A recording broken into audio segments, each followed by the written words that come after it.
For the first time in over 80 years, New York City is in the process of substantially expanding its subway system. If all continues as planned, in December 2016, Manhattan will have an additional 2.7 kilometers of subway service running on 2nd Avenue of the Upper East Side.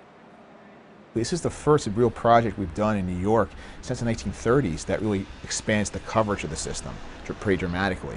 My own wife still doesn't believe the 2nd Avenue subway will ever be running, but it is going to happen. But getting there in a 21st century New York will require an incredible orchestration of construction, investment, and substantially better luck. You know, it's been a project that's been on the boards for decades. It was first proposed back in the 1920s.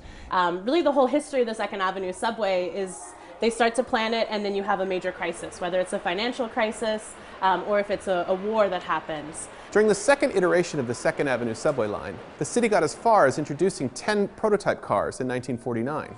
But because of the Korean War, the project was once again put on the shelves. And we actually started to build it in the 1970s. And on 2nd Avenue, a new and much-needed subway line that will run from the Bronx to the tip end of Manhattan is significantly underway. And then the bankruptcy that we went through with the city and what have you stopped the project completely in its tracks for almost 30 years. But following the social and economic changes that started after the 70s, the project slowly regained momentum until finally getting resurrected in the mid-90s.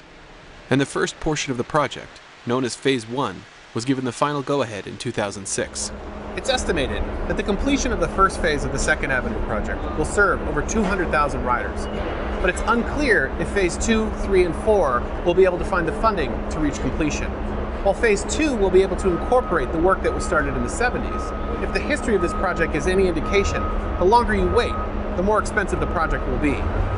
There have been other subway connections that have been built, but there is nothing that costs as much as this because you can't just barrel down a community.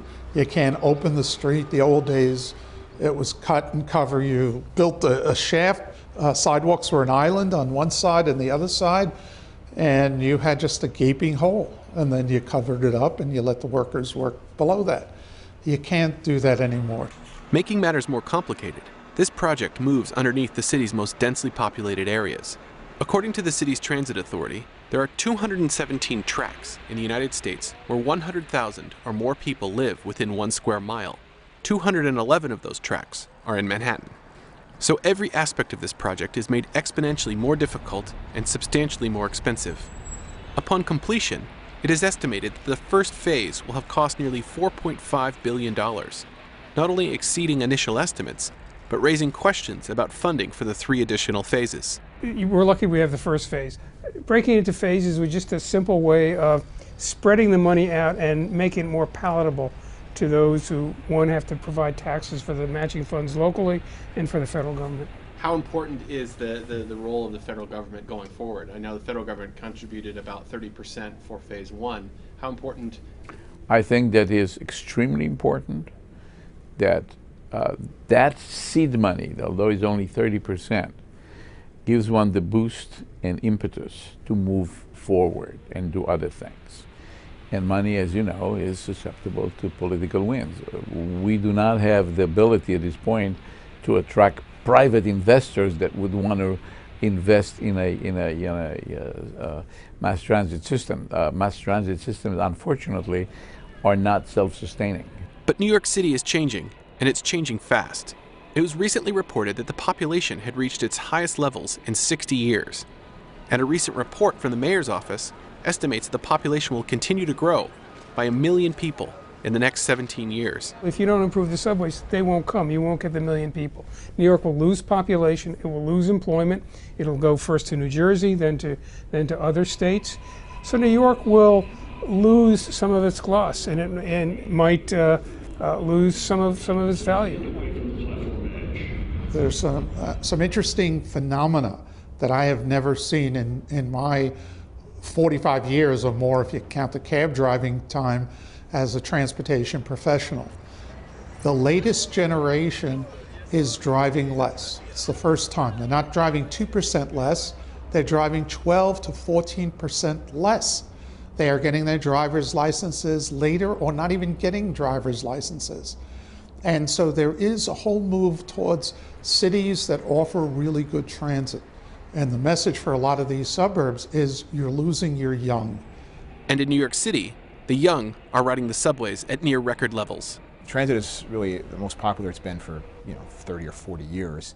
And we're seeing ridership levels that are really starting to put a strain on the system because, quite frankly, we've been living in the last several decades off the legacy investments we made in the past. And we're at a point where we're running the railroad, the way it's been run for almost 100 years in some cases. This will go just so far, and without more transit improvements, it's sort of like a balloon that'll expand and then slowly lose its air.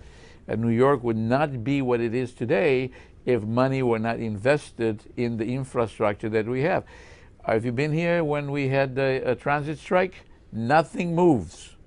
Well, that's when you basically figure out that without transit, we'll be lost. The Second Avenue subway project, in its basic form, is a story about infrastructure, but it also manages to flirt with some of the fundamental challenges of the United States. While there is a consensus that the country will need to make serious investments in order to move forward, there's either an inability or an unwillingness amongst politicians and the populace to accept the reality of what that improvement will require. And so this time, it might not be a war or an economic collapse that ultimately halts the progress of the Second Avenue subway, but a political climate that doesn't appear to be changing anytime soon. But the question is, how long the city and its expanded population can continue to operate within this gridlock. Christopher Booker, Financial Times, New York City.